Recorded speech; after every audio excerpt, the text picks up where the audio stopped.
نحمده ونصلي على رسوله الكريم اما بعد فاعوذ بالله من الشيطان الرجيم بسم الله الرحمن الرحيم رب اشرح لي صدري ويسر لي امري واحلل عقدة من لساني يفقهوا قولي۔ السلام علیکم ورحمۃ اللہ وبرکاتہ۔ ناظرین، پروگرام دعا کیجیے کے ساتھ آپ کی خدمت میں حاضر ہیں۔ آج ہم انشاءاللہ تسبیحات اور ان کی اہمیت کے بارے میں گفتگو کریں گے کہ اللہ سبحانہ وتعالی کی تسبیح کرنے کا کیا فائدہ ہے۔ اس بارے میں ایک حدیث آتی ہے، ابو ذر رضی اللہ عنہ نے عرض کیا، یا رسول اللہ صلی اللہ علیہ وسلم، میرے ماں باپ آپ پر قربان، اللہ عز و جل کو کون سا کلام زیادہ پسند ہے؟ آپ نے فرمایا، جو اللہ تعالیٰ نے اپنے فرشتوں کے لیے پسند کر رکھا ہے، سبحان ربی و بحمدہ، سبحان ربی و بحمدہ۔ حقیقت یہ ہے کہ ساری مخلوق اللہ تعالیٰ کی تسبیح بیان کر رہی ہے۔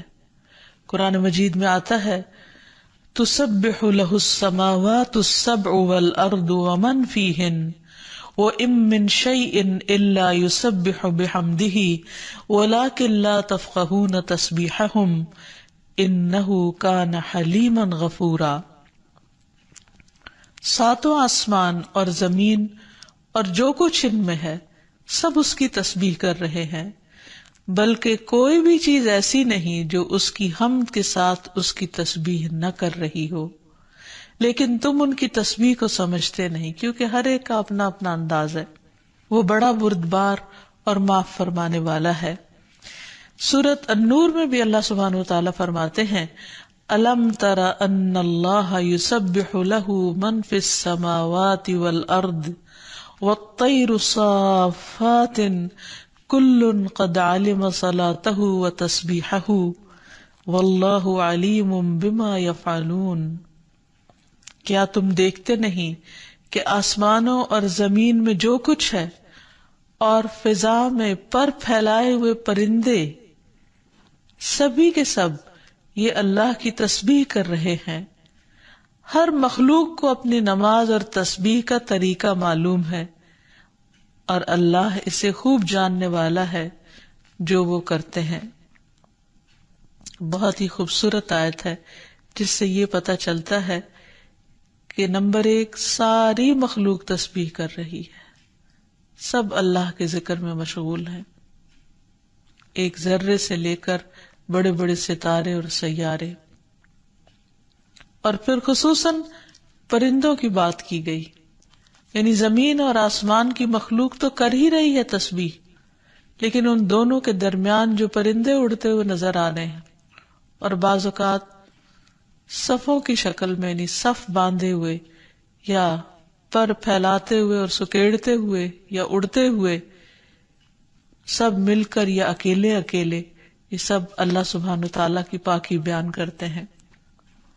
ویسے بھی آپ نے دیکھا ہوگا کہ صبح اور شام کے اوقات میں بڑے بڑے درختوں پر بیٹھے ہوئے ہزاروں کی تعداد میں پرندے یک زبان ہو کر اللہ سبحانہ وتعالیٰ کی تسبیح کر رہے ہوتے ہیں، ذکر کر رہے ہوتے ہیں۔ فرمایا یہ سب اللہ کی تسبیح کرتے ہیں۔ تیسری بات یہ فرمائی گئی کہ ہر مخلوق کو اپنی نماز اور تسبیح کا طریقہ معلوم ہے۔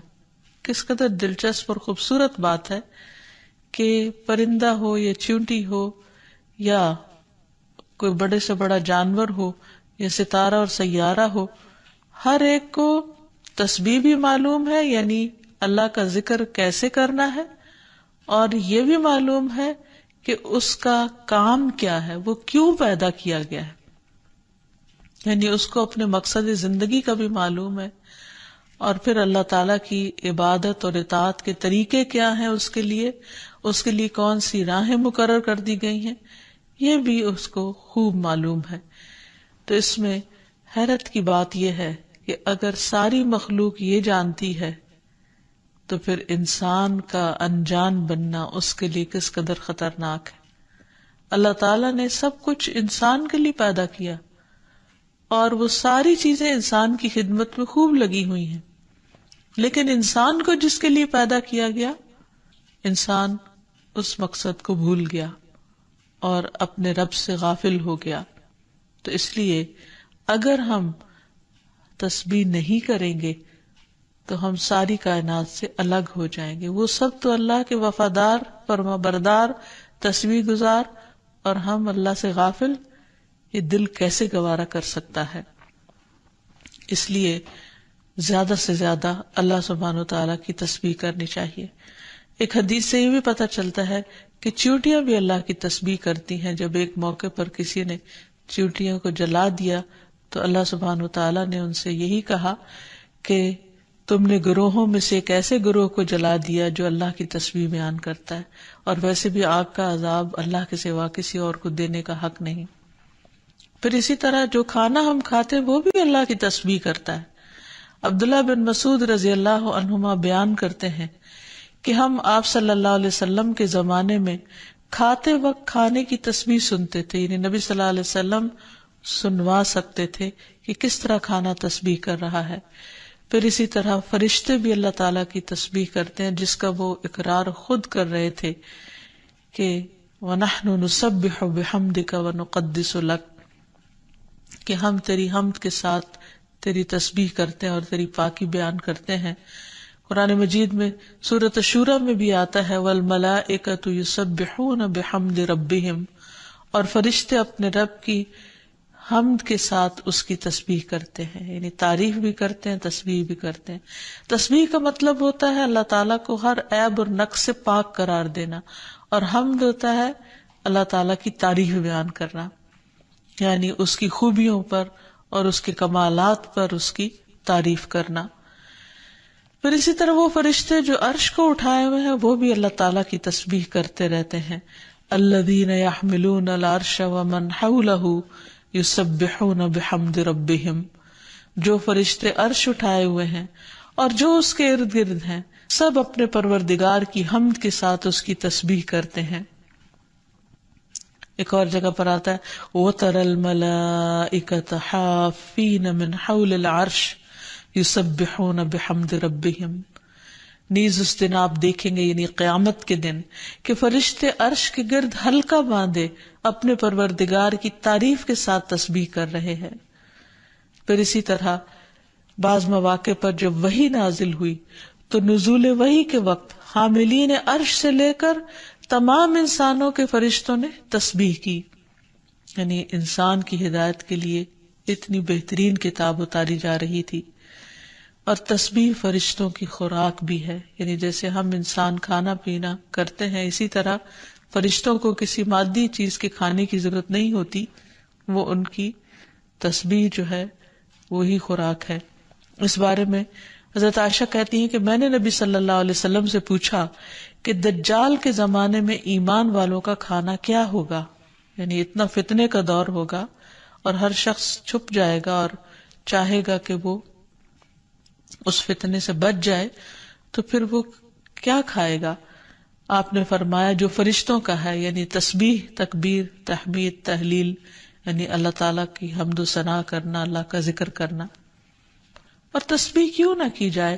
کیونکہ اللہ سبحانہ تعالیٰ نے قرآن مجید میں اپنے حبیب محمد صلی اللہ علیہ وسلم کو بارہا تسبیح بیان کرنے کا حکم دیا ہے.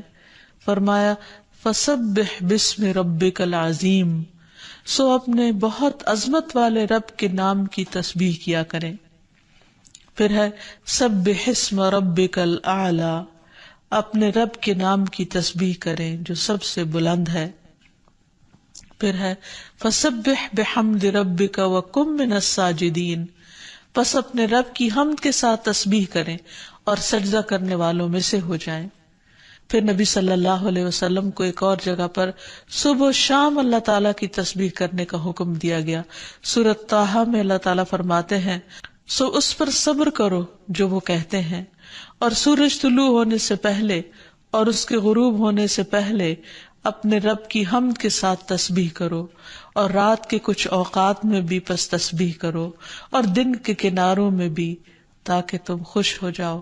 یعنی خوشی کا راز، اطمینان اور سکون کا راز اللہ تعالیٰ کی تسبیح کرنے میں ہے، جو ذکر کا ایک بہترین طریقہ ہے، اور یہ ایمان والوں کی علامت بھی ہے. کیونکہ قرآن مجید میں آتا ہے انما یؤمن بآیاتنا الذین اذا ذکروا بها خروا سجدا وسبحوا بحمد ربهم وهم لا يستكبرون، کہ ہماری آیات پر تو وہی لوگ ایمان رکھتے ہیں کہ جب انہیں ان کے ساتھ نصیحت کی جاتی ہے تو وہ سجدہ کرتے ہوئے گر پڑتے ہیں، یعنی جھک جاتے ہیں، اور اپنے رب کے حمد کے ساتھ اس کی تسبیح کرتے ہیں، اور وہ تکبر نہیں کرتے۔ یعنی یہ ہوتی ہے مومن کی شان کہ وہ اللہ کی تعریف میں کھویا ہوتا ہے، اللہ کی پاکیزگی بیان کرتا ہے، وہ اپنے رب کی قدر کو پہچانتا ہے اور اپنے کوتاہیوں کو اور اپنی غلطیوں کو، اسی لیے وہ اللہ تعالیٰ کی پاکی بیان کرتا ہے اور اپنے قصور کا اعتراف کرتا ہے، اور اس کی زبان اللہ کے ذکر سے تر رہتی ہے۔ پھر اسی طرح یہ ہے کہ تسبیح تمام مخلوق کے رزق کی کنجی بھی ہے۔ اللہ کے نبی نوح علیہ السلام کی وفات کا وقت جب قریب آیا تو انہوں نے اپنے بیٹے سے فرمایا کہ میں تمہیں ایک وصیت کر رہا ہوں، سبحان اللہ و بحمدہ کا ورد کرتے رہنا، یہ ہر چیز کی نماز ہے، اس کے ذریعے مخلوق کو رزق ملتا ہے، تو جو شخص یہ چاہتا ہو کہ اس کے رزق میں کشادگی ہو اسے بھی کثرت کے ساتھ تسبیح کرنی چاہیے۔ جیسے اللہ تعالیٰ قرآن مجید میں حکم بھی دیتے ہیں، یا ایھا الذین آمنوا اذکروا اللہ ذکرا کثیرا وسبحوہ بکرۃ واصیلا، اے ایمان والو اللہ کو بکثرت یاد کیا کرو اور صبح و شام اس کی تسبیح بیان کیا کرو۔ یعنی انسان کو خاص طور پر صبح اور شام کے اوقات میں تسبیح کرنی چاہیے، جس کی تفصیل احادیث میں ہمیں ملتی ہے۔ رسول اللہ صلی اللہ علیہ وسلم خود بھی کثرت کے ساتھ سبحان اللہ و بحمدہ استغفر اللہ و اتوب الیہ کثرت سے پڑھا کرتے تھے کہ پاک ہے اللہ اور اس کی تعریف کے ساتھ، اور میں اللہ تعالیٰ سے بخشش طلب کرتا ہوں اور میں اس کی طرف توبہ کرتا ہوں۔ پھر اسی طرح تسبیح اہل جنت کی پکار بھی ہوگی، دعواہم فیہا سبحانک اللہم، کہ ان کی پکار وہاں ہوگی کہ اے اللہ تو پاک ہے ہر عیب سے، ہر کمی کوتاہی سے، ہر نقص سے، یعنی تو بے عیب ہے، منزہ ہے۔ اور یہ اللہ سبحانہ وتعالیٰ کو نہایت پسند ہے کہ اس کی کوئی مخلوق اس کی پاکی بیان کرے، کیونکہ وہ اس کا مستحق ہے، وہ ہے ہی پاک۔ پھر یہ ہے کہ اہل جنت بھی صبح و شام اللہ تعالیٰ کی تسبیح بیان کریں گے، اس لیے ضروری ہے کہ انسان یہ سلسلہ دنیا سے ہی شروع کر دے۔ اہل جنت کی تسبیح جو ہے وہ ان کے سانسوں میں جاری کر دی جائے گی، اور پھر جو لوگ اللہ تعالیٰ کی تسبیح نہیں کرتے وہ دراصل بد نصیب ہیں، کیونکہ وہ اتنی بڑی خیر سے محروم ہو رہے ہیں جو دنیا میں ان کے لیے سکون کا باعث ہے اور آخرت میں ان کے لیے رب کے قرب کا ذریعہ ہوگی۔ تسبیح کے لیے جو الفاظ استعمال ہوتے ہیں اس میں سبحان اللہ و بحمدہ، سبحان ربی الاعلی، سبحان ربی العظیم، یہ تمام کلمات جو ہیں یہ تسبیح کے ہیں۔ اس کے علاوہ ایک اور حدیث سے ہمیں پتہ چلتا ہے، سمرہ بن جندب کہتے ہیں کہ رسول اللہ صلی اللہ علیہ وسلم نے فرمایا، اللہ کے نزدیک سب سے زیادہ محبوب کلمات 4 ہیں، سبحان اللہ والحمد للہ ولا الہ الا اللہ واللہ اکبر، اور تمہیں اس میں سے کسی بھی کلمے سے شروع کرنا نقصان نہ دے گا، یعنی پہلے الحمدللہ بھی کہہ سکتے ہیں یا سبحان اللہ پہلے کہہ سکتے ہیں، لیکن یہ اللہ تعالیٰ کے نہایت پسندیدہ ترین کلمات ہیں۔ پھر اسی طرح آپ صلی اللہ علیہ وسلم نے یہ بھی فرمایا کہ بے شک تم لوگ اللہ کی عظمت کا جو ذکر کرتے ہو، یعنی تسبیح، تحلیل، تحمید، جو الفاظ بھی کہتے ہو، وہ عرش کے ارد گرد چکر لگاتے ہیں، ان کی ایسی بنبناہٹ ہوتی ہے جیسے شہد کی مکھیوں کی بنبناہٹ، وہ اپنے کہنے والے کا ذکر اللہ کے ہاں کرتے ہیں، کیا تم نہیں چاہتے کہ اللہ کے ہاں تمہارا ذکر ہوتا رہے؟ تو اس سے پتہ چلتا ہے کہ انسان اگر یہ چاہتا ہے کہ اللہ سبحانہ وتعالیٰ کے ہاں اس کا ذکر ہو تو اس کو چاہیے کہ دنیا میں وہ کثرت کے ساتھ تسبیح کرے، کیونکہ یہ اس کے لیے تمام چیزوں سے بہتر ہے۔ تسبیحات کا پڑھنا تمام چیزوں سے بہتر ہے۔ ابو ہریرہ کی روایت میں آتا ہے کہ رسول اللہ صلی اللہ علیہ وسلم نے فرمایا، سبحان اللہ والحمد للہ ولا الہ الا اللہ واللہ اکبر، کہ اللہ پاک ہے اور سب تعریفیں اسی کے لیے ہیں، اللہ کے سوا کوئی معبود نہیں اور اللہ سب سے بڑا ہے۔ یہ کہنا میرے نزدیک ہر اس چیز سے محبوب ہے جس پر سورج طلوع ہو، یعنی بڑے بڑے سونے چاندی کے ڈھیر سے بھی زیادہ پسندیدہ تھا نبی صلی اللہ علیہ وسلم کے نزدیک ان کلمات کا ذکر کرنا، ورد کرتے رہنا۔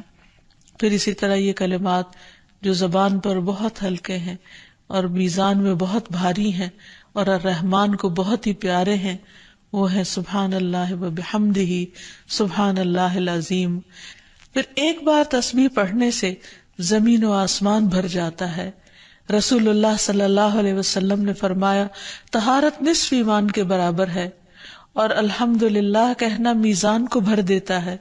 سبحان اللہ اور الحمدللہ کہنے سے زمین و آسمان کے درمیانی فضا بھر جاتی، یعنی کتنا فاصلہ ہے زمین و آسمان کے بیچ کا، لیکن انسان کیا اس کے لیے بھی اس کو کچھ مشکل ہے کہ اللہ سبحانہ وتعالیٰ کی محبت کے ساتھ پاکی بیان کرے اور تسبیح کرے، جس کا ریوارڈ اتنا بڑا ہے اس کے لیے۔ آج دنیا میں انسان کو وہ نظر نہیں آتا، لیکن کل قیامت کو انسان ایک ایک نیکی کا محتاج ہوگا، تو وہاں اس کو اس کی قدر آئے گی۔ اس لیے بہتر ہے کہ آج اپنے لیے انسان ذخیرہ اور سرمایہ اکٹھا کر لے۔ پھر اسی طرح انسان جب تسبیح کرتا ہے تو اس کے گناہ بھی مٹتے ہیں، یعنی ایک طرف اس کی نیکیوں میں اضافہ ہوتا ہے اور دوسری طرف اس کے گناہوں کو جھاڑنے کا ذریعہ بنتا ہے۔ انس رضی اللہ عنہ کہتے ہیں کہ رسول اللہ صلی اللہ علیہ وسلم ایک ایسے درخت کے پاس سے گزرے جس کے پتے سوکھ چکے تھے۔ آپ نے اس پر لاٹھی ماری تو اس کے پتے جھڑنے لگے۔ پھر آپ نے فرمایا، الحمدللہ وسبحان اللہ ولا الہ الا اللہ واللہ اکبر سے اسی طرح گناہ جھڑتے ہیں جس طرح اس درخت کے پتے جھڑے ہیں۔ پھر اسی طرح یہ 100 اونٹوں سے افضل عمل ہے۔ نبی صلی اللہ علیہ وسلم نے فرمایا، جس نے سورج طلوع ہونے اور اس کے غروب ہونے سے قبل 100 بار سبحان اللہ کہا تو یہ اس کے لیے 100 اونٹوں سے بہتر ہے، یعنی اتنی بڑی کمائی اور نیکیوں کا اتنا بڑا ذخیرہ ہے۔ پھر اسی طرح تسبیح کے کچھ اور کلمات ہیں کہ جن سے آسمان کے دروازے کھل جاتے ہیں۔ ابن عمر کہتے ہیں کہ ہم رسول اللہ صلی اللہ علیہ وسلم کے ساتھ نماز پڑھ رہے تھے کہ جماعت میں سے ایک آدمی نے کہا، اللہ اکبر کبیرہ والحمد للہ کثیرہ وسبحان اللہ بکرۃ واصیلا، تو رسول اللہ صلی اللہ علیہ وسلم نے فرمایا، اس طرح کے کلمات کہنے والا کون ہے؟ جماعت میں سے ایک آدمی نے عرض کیا، اے اللہ کے رسول، میں ہوں۔ آپ نے فرمایا کہ مجھے تعجب ہوا کہ اس کے لیے آسمان کے دروازے کھولے گئے۔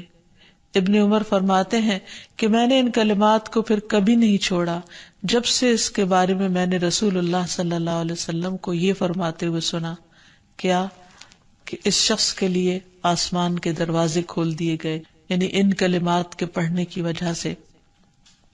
پھر تسبیحات کا پڑھنا جنت میں درخت لگانے کا سبب بنتا ہے۔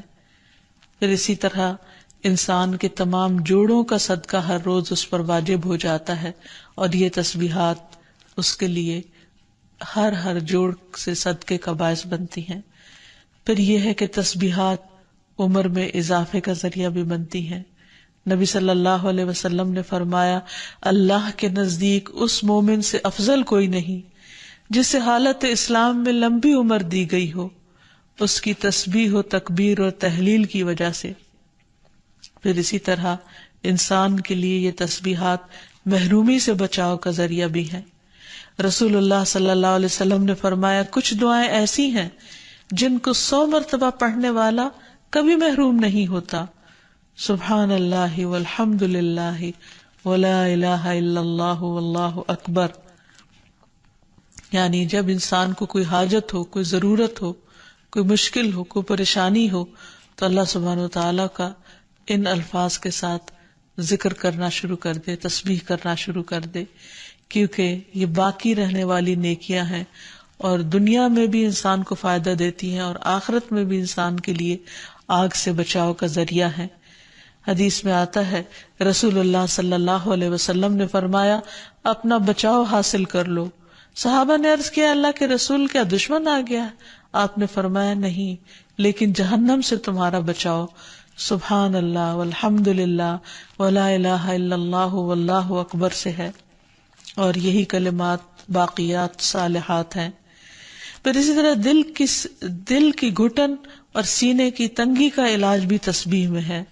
پریشانی، ڈر اور خوف کو دور کرنے کا ذریعہ بھی تسبیحات ہیں۔ تو ہر موقع کی مناسبت سے انسان کو تسبیح کرتے رہنا چاہیے۔ جب نعمت کی تکمیل ہو، جیسے نبی صلی اللہ علیہ وسلم نے جب اپنا مشن مکمل کر لیا اور اللہ سبحانہ و تعالی نے ان کی گواہی دے دی کہ ان کا کام پورا ہو چکا ہے، تو اس وقت یہ سورت نازل ہوئی اذا جاء نصر اللہ والفتح ورأیت الناس يدخلون فی دین اللہ افواجا فسبح بحمد ربک واستغفر انہ کان توابا۔ جب اللہ کی مدد اور فتح آ جائے اور تو لوگوں کو دیکھے کہ وہ اللہ کے دین میں فوج در فوج داخل ہو رہے ہیں، تو اپنے رب کی حمد کے ساتھ تسبیح کرو اور اس سے بخشش مانگو، بے شک یقیناً وہ بڑا توبہ قبول کرنے والا ہے۔ پھر اسی طرح یہ ہے کہ انسان کو صبح و شام سبحان اللہ و بحمدہ کی تسبیح کرنی چاہیے۔ جو ایسا کرے اس کے تمام گناہ معاف کر دیے جاتے ہیں، خاص سمندر کی جھاگ برابر ہی کیوں نہ ہو۔